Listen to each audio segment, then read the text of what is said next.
Welcome to Talking with Dave. Hey, how we doing out there? I hope you are doing well. I am top shelf myself. So, yo mama. That was big when I was a kid. I remember it came out, I don't know. That phrase started going around when I was third or fourth grade, maybe fifth grade. That was just the thing, yo mama. What a crazy thing to say. Oh, I remember the first time I ever really got in bad trouble at school. I don't know what happened. We said it constantly, and it was more of a rhetorical thing. Yo, mama. So silly, so childish. And I remember a guy in the fifth grade said it, and I pushed him, and the teacher saw that. I got a paddling, and when you get a paddling in the O'Connor household, you get in trouble at home as well. And so I told him why I pushed him. And Mom thought, we can't. We can't whip Dave because he's defending me. And I'm thinking, ooh, I've got a loophole here. Not a great story, but it's true. And then I remember in high school, I guess it was I don't know if I was still in high school or between high school and college, but we had a band. Let me think who was in that band. It was Steve Tucker on drums, Jay Johnson on bass, Russell Whitten, Wet Duck on guitar, Don Anderson was singing, Chip Cooney sang, Sean Patrick was in the background singing and providing other charismatic content on the stage. Hope I'm not forgetting anybody. Yeah, but we did a telethon in Florence one time, and it was in the middle of the night. And we changed the name of the band constantly, but there was this older guy introducing the band, and we thought it'd be hilarious because he's going to introduce us. We named our band Yo Mama. We did a song. What song did we do? I think we did Centerfold by Jay Giles Band, I Love Rock and Roll, and maybe one other. But we were up to 2 o'clock. Nobody saw it. If we could find an old copy of that. I mean, that was had to be 82 to 84 time frame. But he doubled to Yo Mama. Yeah. And then later on there was an MTV show. Yo Mama beating up. I mean, the reason I'm talking about it so much, it's a lot of times it's an argument or a fake argument or going back and forth. Well, your mama is so whatever, blah, blah, blah. And it's, sometimes it's meant to be funny and all of that. But what we're going to talk about today is arguments, arguing. I think we learn to argue early on with our, I don't know, siblings, maybe friends. Then it gets on to, work or enemies or if you get married, you may argue with your wife. I don't know. That doesn't happen in this house. But, arguing over time, it's just a natural thing. If you agree with everybody all the time, come on. That's not only boring, it's unrealistic. But arguing can be an art form, an argument, a debate.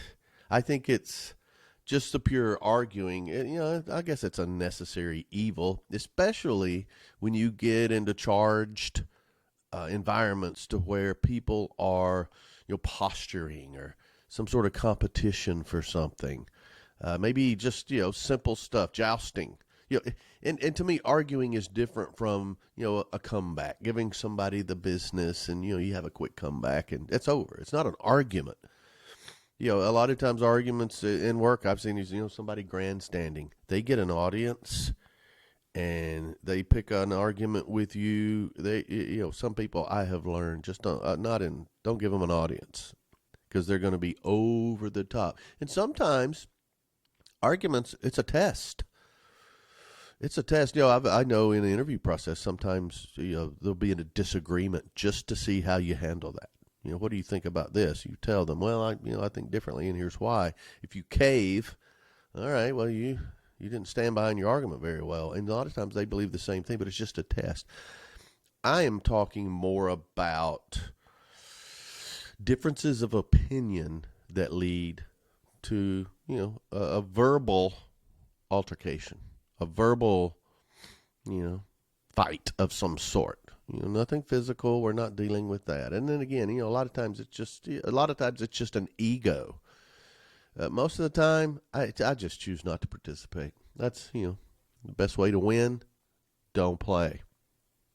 But when these interactions lead to a necessary verbal kerfuffle, I'll engage. If I don't walk away, I'll engage. If you hear nothing else, the best way to position yourself in an argument, you gotta stay calm. Stay calm. Oh my goodness, that it's hard to do sometimes, because if you get me to the point to where, all right, let's go, let's get into this. I mean, I stay away from politics, sex, and religion. Well, no, not so much sex. I stay away from politics and religion, and try to stay away from politics, sex, and religion in an argument, because people feel very strongly about this. And I know I've said it before, but my friend Mac McAnally, who he's I respect him. His music's got me through a lot of tough times. Listened to it for hours on the way back from Utah yesterday. But one of his lines in one of his songs is, "There's no change in a mind that's been made up," especially around politics, sex, and religion.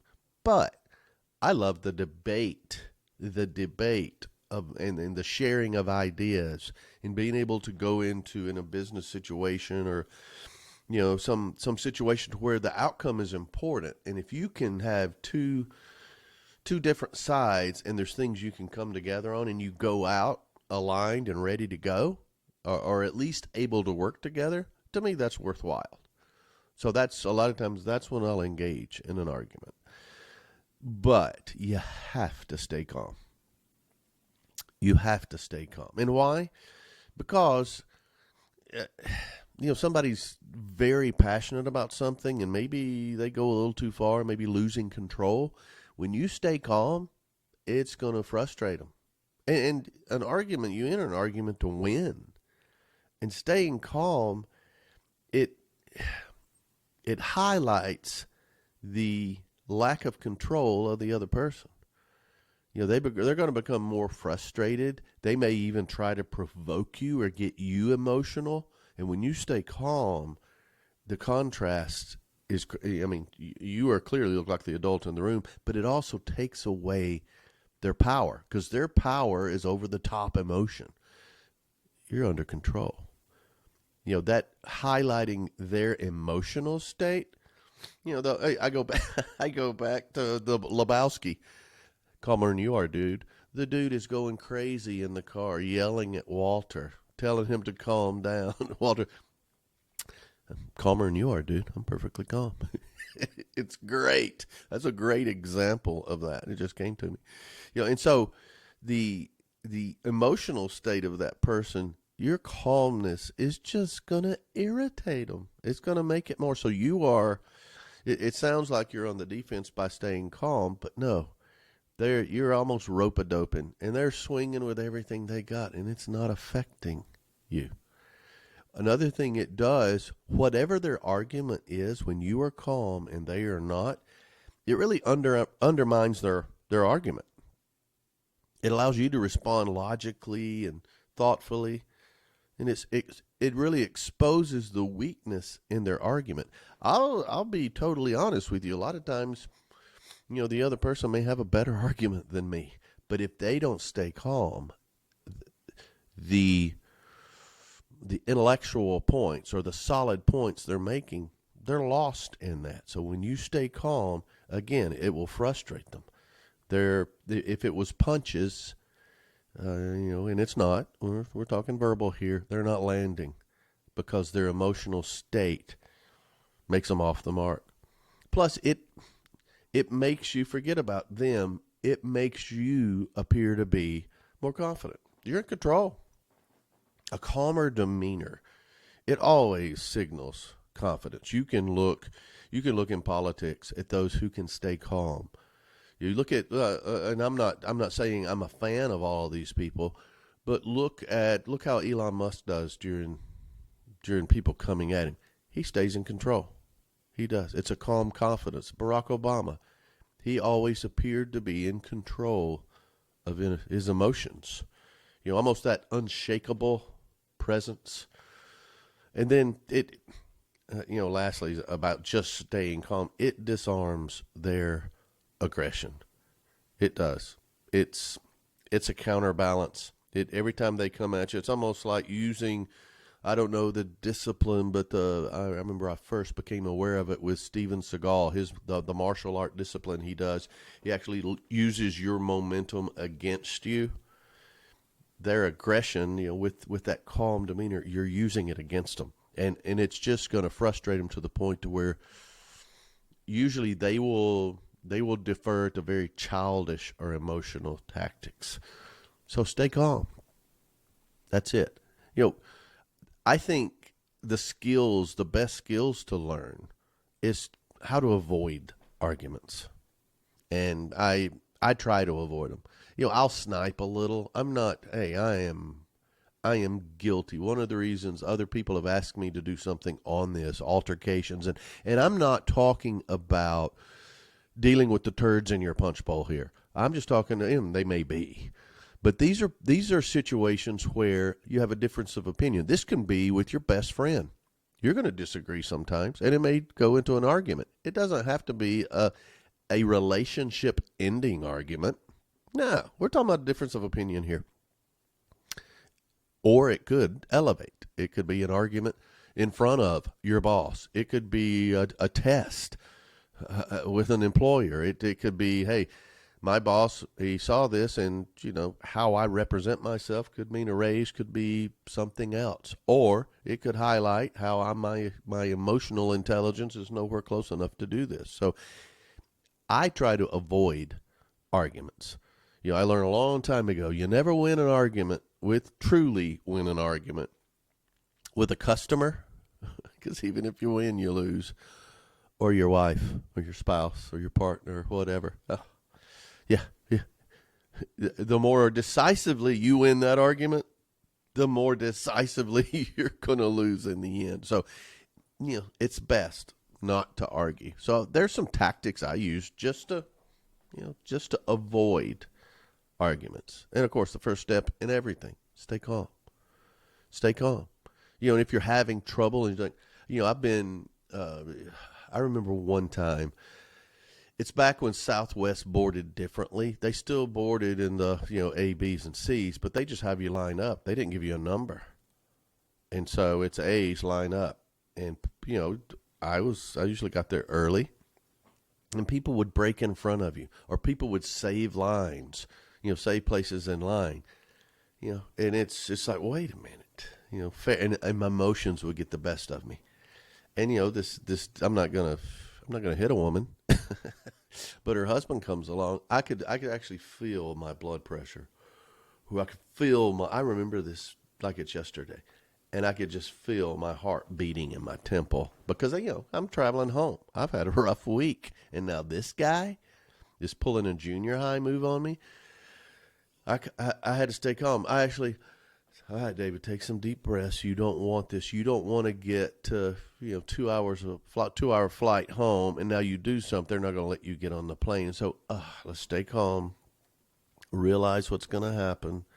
Let's not go too far.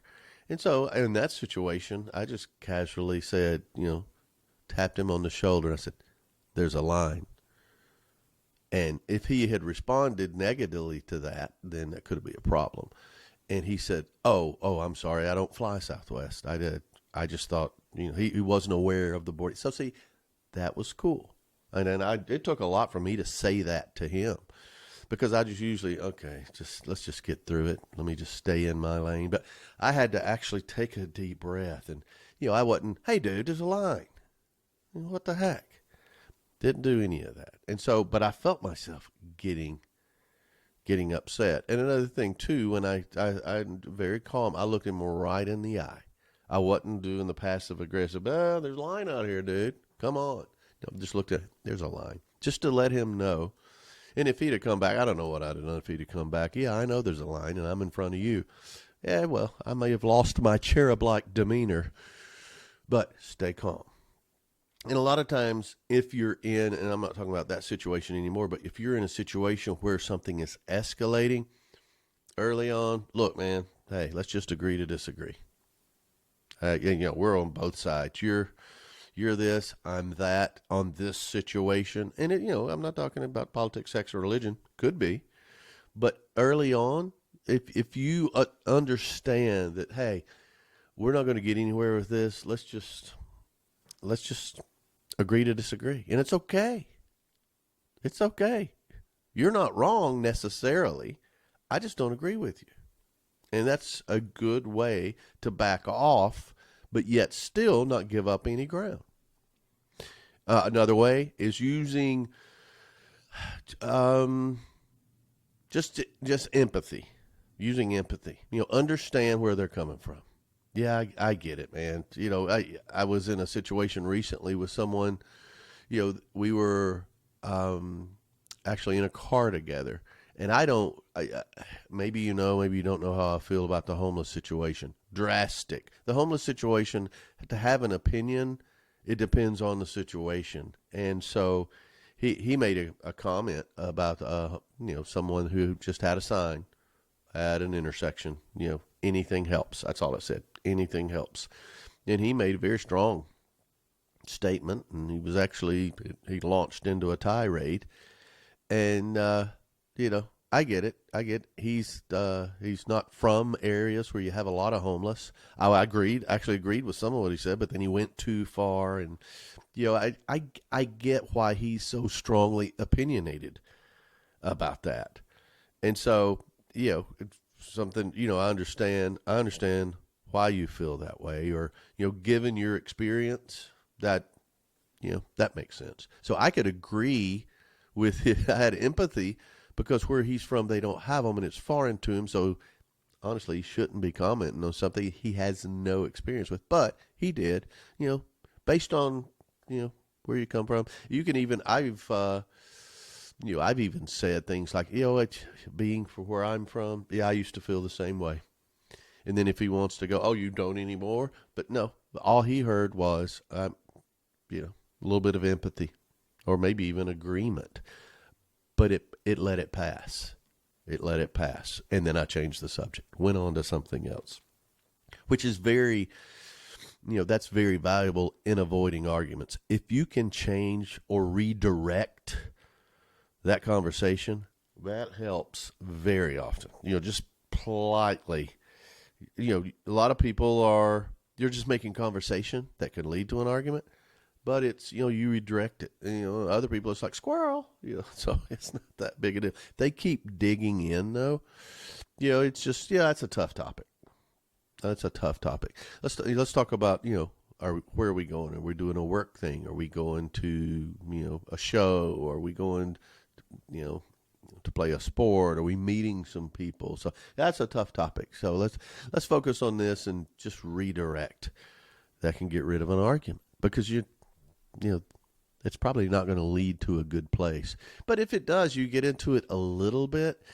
Yeah, like I said earlier, I've been around this a lot, and I understand the other side a little bit, and I get where you're from too. And try to find some middle ground. A couple of things that we can both agree on. Gets rid of the argument, gets rid of that contentious nature, and then you're not really making concessions, but you're meeting them. You're meeting them somewhere on something we can both agree on. So to me, that's very important, to be able to avoid an argument, because sometimes, again, you can't win it. Why play it? And you can, especially if you don't know the person very well, things about them, you have an idea why they're doing it. They may just be flippantly saying something, and they don't feel strongly about it. I know people who will stand on every mountain, any disagreement. It's almost like it questions their manhood if they don't stand up and fight to the death on whether the toilet paper should come over the top or underneath the bottom. These are the kind of people. Dude, your house is on fire, and you're concerned with which way the toilet paper is rolling. So those kind of people, To argue with them, you're wasting your time and your breath. But they're there, and you know them.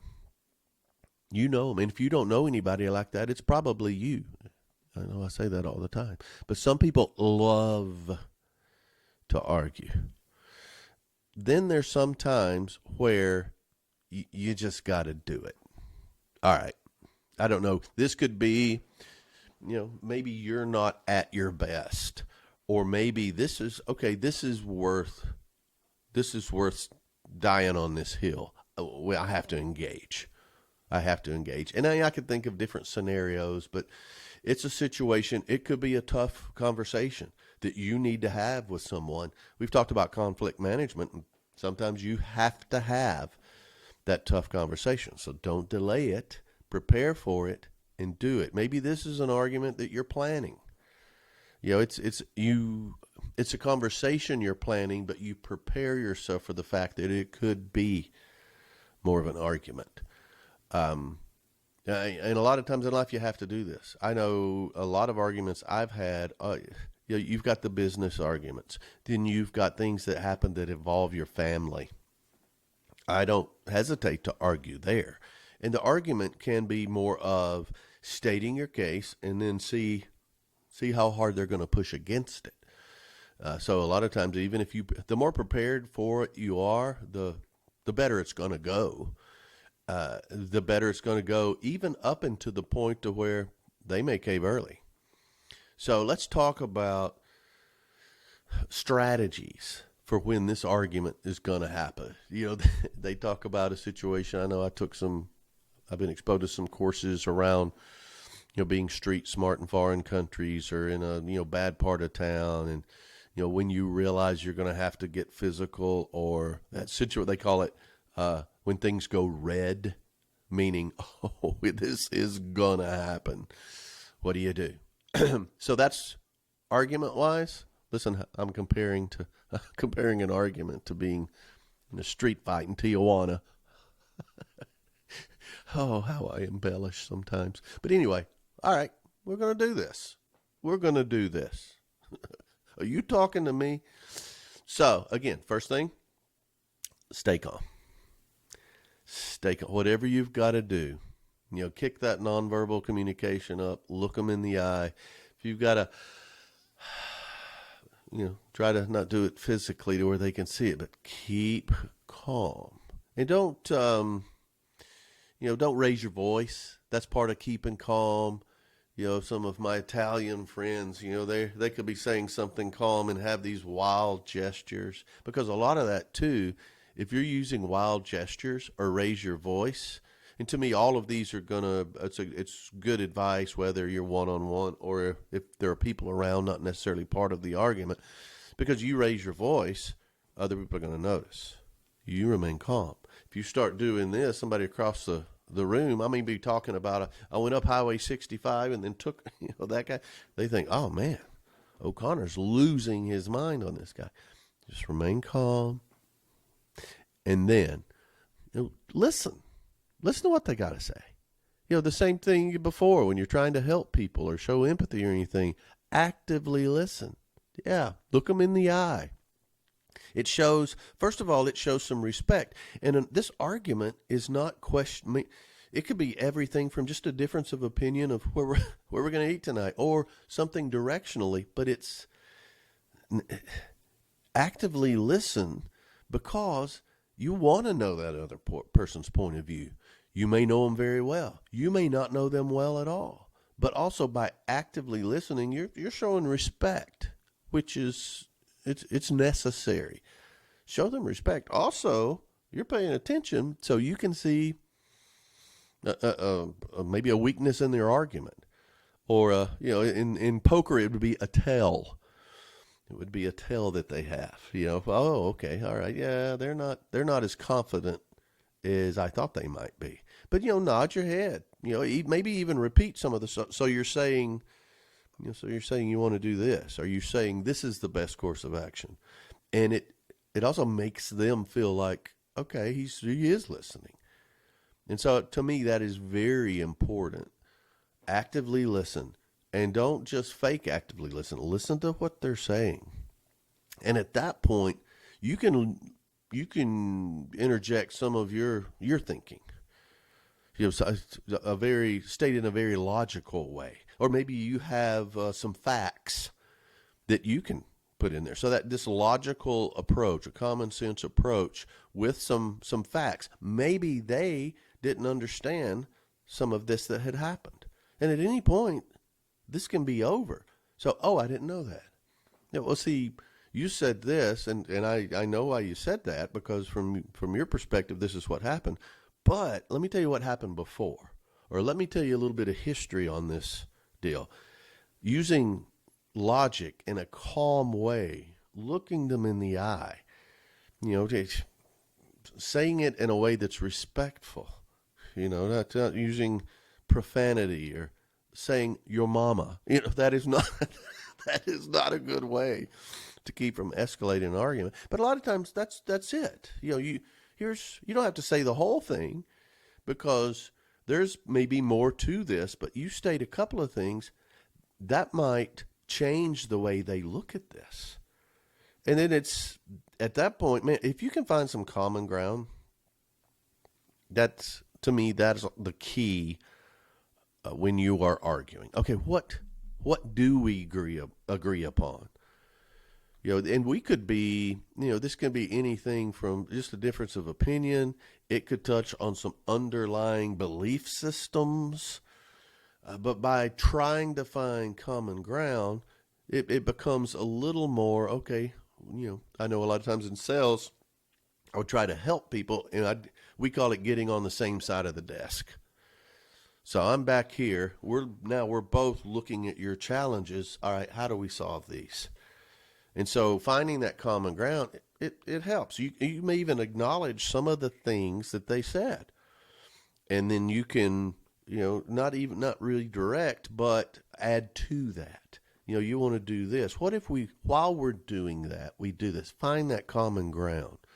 And there could be, if you want to send me examples of arguments that you're having or something you think may be coming up, once you get through it, it's easy to look back and say, man, I should have said this, or I wish I had said that. Resist the temptation at this point for the gotcha. Don't try to go for the knockout punch here. And when you look back, I'm not talking about, when he said this, I should have said that. Oh, that would have got him. No, we want to improve our arguments or our skills, our debating skills, or whatever it is. And so when we look back at things we could have done that would have bolstered our case, given more evidence for what we're wanting to accomplish, or areas to where, if I'd have said this then, that would have led us both to a better place. That's productive arguing. And instead of the gotcha, now I'm a gotcha guy.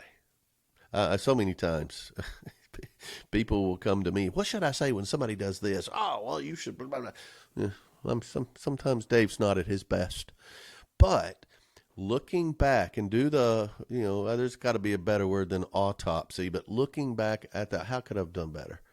How could I have done this? There's always a better way, and that is preparation for the next one. But going back to the step, it's finding common ground.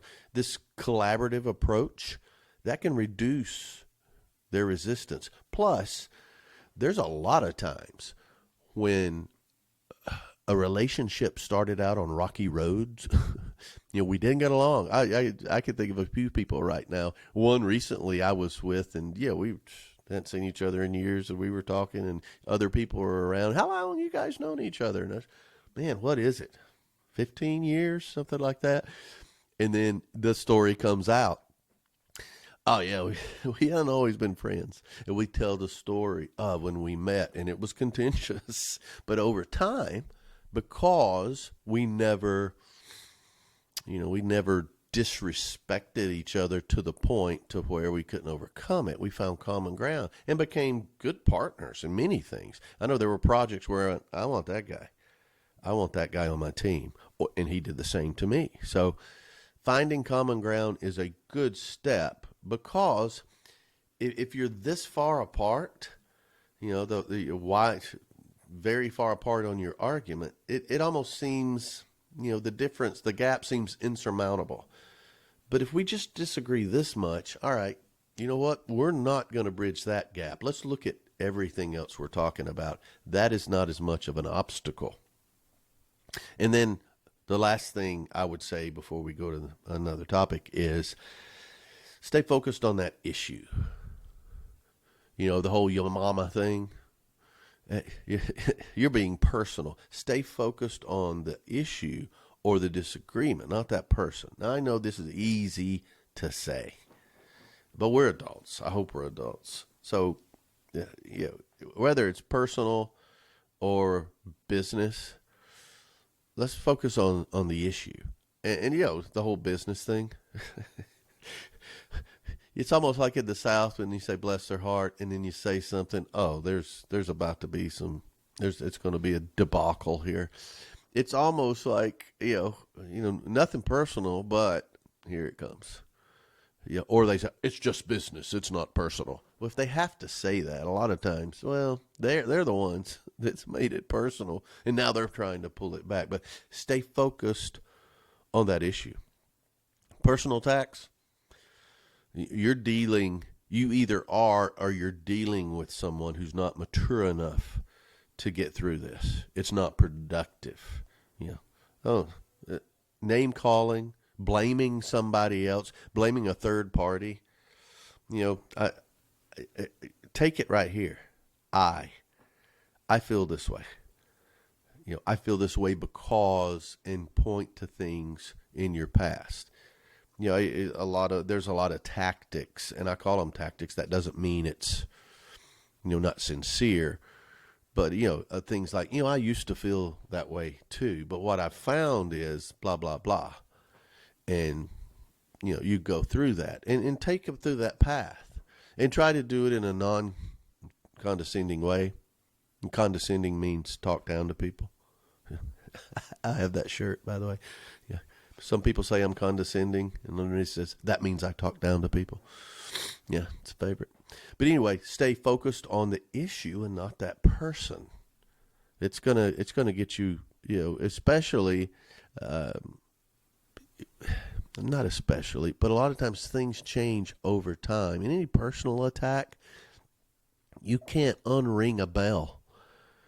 You can't unsay something. I remember I don't know if he's a mentor, but he was somebody I really respected. And I remember we acquired a very large company. And at one point, I sent an email. In the heat of the moment, I sent an email. And he gives me, I copied him. I copied everybody. If you have to put something in parentheses, just take that out. And, I can be a little snarky at times. I was a lot more immature then than I am now. But I remember he said, if you said it, that's one thing. You shouldn't have said it. But you typed it and sent it. And I remember on my birthday, I had to fly to Detroit and talk to this person and apologize about something I said and really give them the context of where I was coming from. And, I follow these, but it was an apology that could have led to some sort of argument or, conflict. And I remember I went in and she said, "Hey, David, how you doing?" I went, "Great." I didn't know you were coming into town. I said, "Well, I feel like I need to, and, can I have a minute of your time?" And we sat down and we talked, and I said, I really apologize for that email. I just wanted to let you know where I was coming from and why it hit me the way it did and why I reacted badly. And,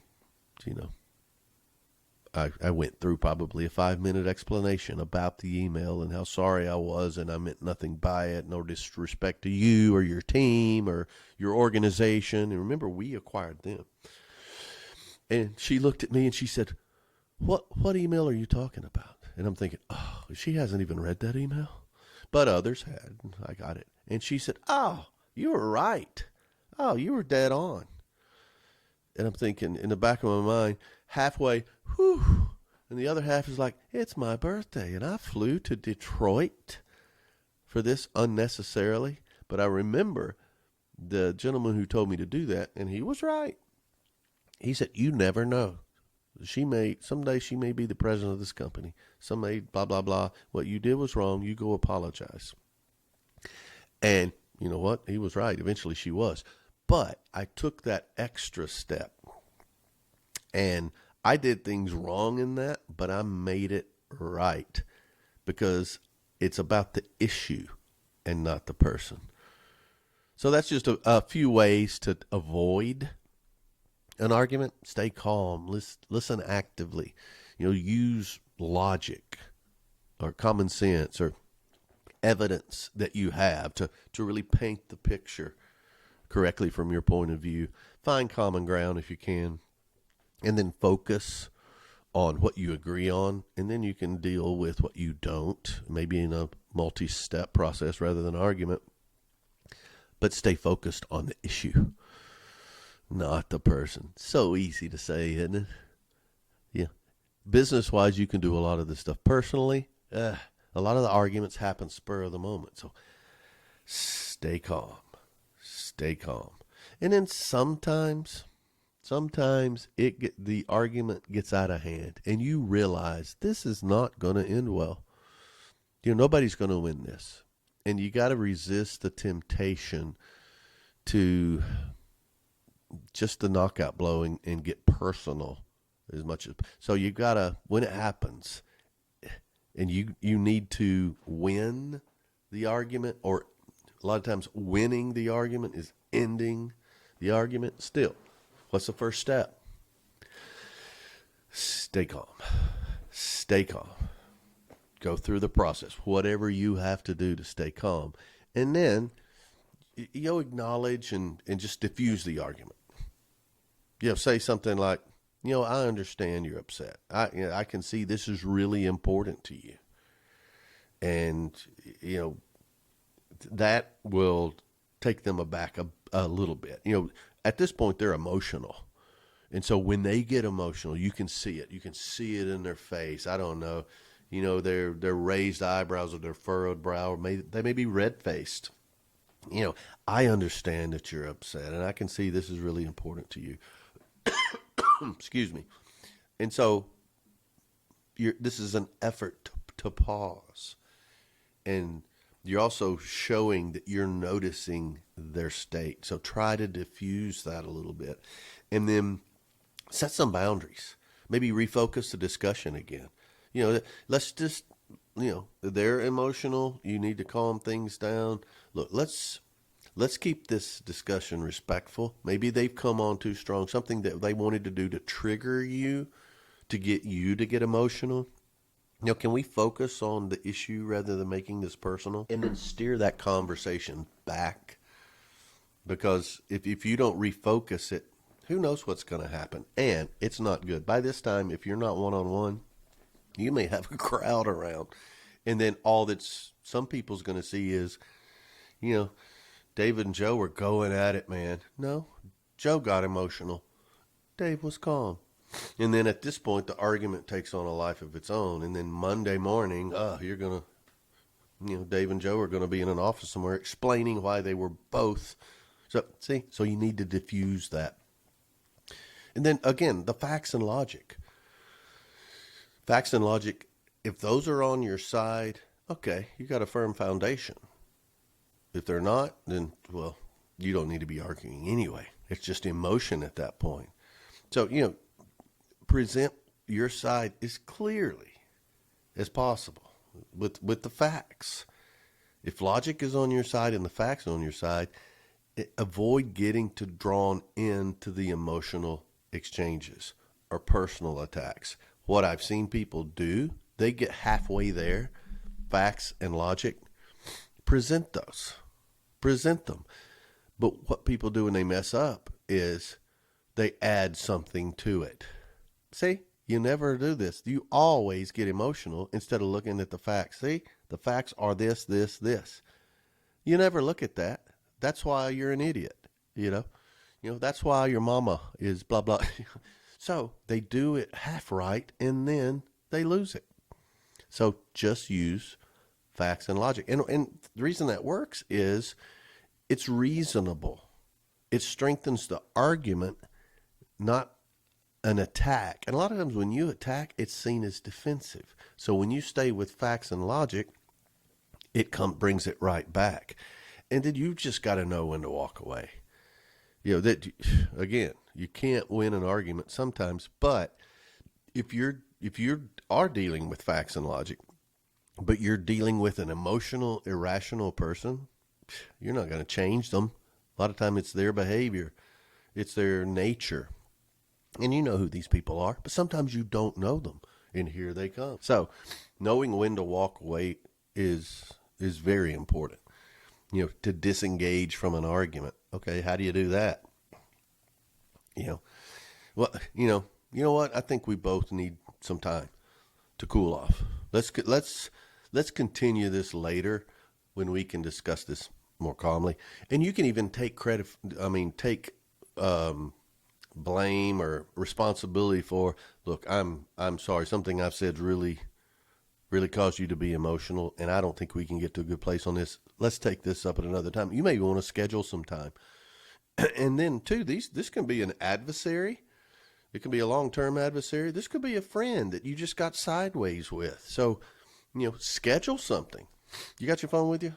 Why don't we talk about this and set a time to talk about it?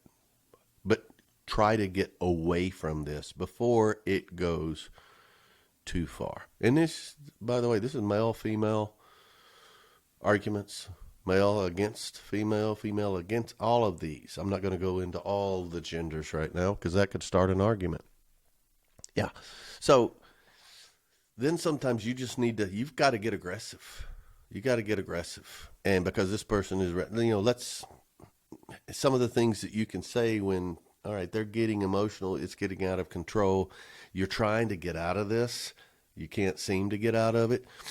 Look, let's just stick to the facts, not personal attacks. Anytime someone does that, and don't these clever things, you have a right to your opinion, but you don't have a right to your own facts, that kind of stuff. Hey, let's stick to the facts, no personal attacks.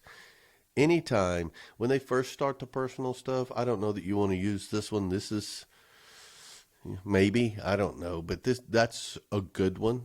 Let's just stick to the facts and keep away from the personal attacks. That's a warning shot. If they do it again, then you have to repeat that a few times. That works because if that other person resorts to, name calling or, some other kind of criticism, and you do that, that goes back to the stay calm part. Stay calm part. Don't say, let's stick to the facts, not personal attacks like this. I could have said this, but no, I'm sticking to the facts. So you're sprinkling your personal attacks into your request for no personal attacks. That's not good. That even if you do it calmly, yes, your mother smells of elderberries. Yeah, but that's still you're the adult in the conversation. So that's why let's stick to the facts, no personal attacks. And then your emotional outburst, that's not changing the facts. When you're doing that, you're noticing and you're highlighting the fact that they're emotional. They're out of control. When the person you're arguing with is clearly letting their emotion overcome the conversation, and you know how these people are. They get louder and louder and blah blah blah. They have no argument, and so that's why. Hey, your emotional outburst here. That's not changing the facts in a very calm way. And so that's important. And then if we can't discuss this respectfully, conversation's over. Put your hand up. The conversation's over. Now that can be, don't point. I'll say things don't ever do. Don't ever point. Don't ever point at me. I will get emotional. If you want to argue with me and make me lose my calmness, put your finger in my face. Something's going to happen to your finger, and I've got a couple of references on that. So, but just, hey, if we can't do this respectfully, this conversation's over. And that's important because it may keep the trajectory of that conversation from getting worse and worse and worse. And you never know. I mean, it could get physical over time, but if we can't talk about this respectfully, be the adult and don't say I'm the adult, but hey, if we can't discuss this respectfully, conversation's over. And then, excuse me, you know what? Let's take a break. I think we can get through this, but let's take a break. Our emotions are getting the best of us, and you're including you in that. And then, let's take a break and come back and talk about it. Or let's go, let's take 5, and then why don't we go, somewhere else and talk about this, especially if it's in a group. Or again, schedule that time. So it's time to de-escalate. I've seen people, I've been in some negotiations with a group of people, and man, you've got a panel on this side and a panel on this side, and then you have people that are in charge. And it gets hot. It gets heated. And I have seen some people masterfully call for a break and come back in. When you come back in, they say a few words, and then, okay, negotiations start a little better. And it's time-tested things that can help because, a lot of times you're dealing with passionate people. But these passionate people, sometimes their emotions overcome the true passion behind what they're doing. And I like to think of people as generally good. Someone who's very strong. I remember back in my 20s, I felt very strongly about stuff, and I wanted you to know how strongly I felt about it. Well, some people are still that way when they get older. But that passion, it's what's worked for them. And they don't know when their passion has turned to emotion.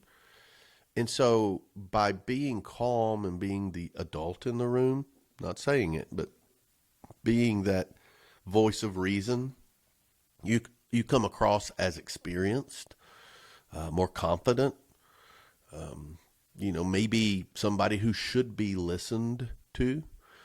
A lot of times your adversary and that type is someone who wants to be that way, but they're not. And, a bully type personality. I know people who, try to, especially in a group environment, maybe a meeting where you've got a bunch of managers or bosses in the room, they try to intimidate, that kind of thing. Let them go ahead and try.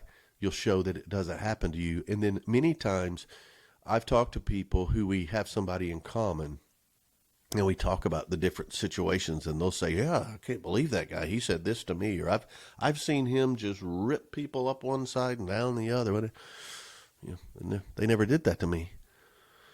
Oh, I wonder why. Hey, I don't say, because I always stayed calm. If they came at me, I would either, what, you're right, I messed that up. I'm going to make sure that doesn't happen again.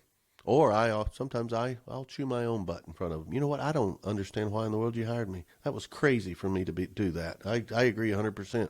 When I'm wrong, I'll chew my butt so they don't have to. I'm talking years ago. But if you stay calm, if you're prepared and don't get emotional, that diffuses the argument. Nobody wants to fight someone who doesn't fight back or tee up some softballs for them or let them win. No, just not going to do it. But when you have to, stay calm. Don't make it personal. Stick to the facts and then find common ground and then go from there. You're going to be a lot better off in the end. So, other than the coughing, I hope you enjoyed this today. Thanks so much for the support. Please reach out to me at david@otalks.com or owd@otalks.com. I appreciate it so much. I answer it all. You're seeing these videos. I'll be posting them on YouTube, and then so you'll be able to hear the audio or the video. Posting the videos on YouTube and then some of the platforms. But still, anytime that you have any feedback, give it to me. But most of all, thanks for talking with Dave. Giddy up.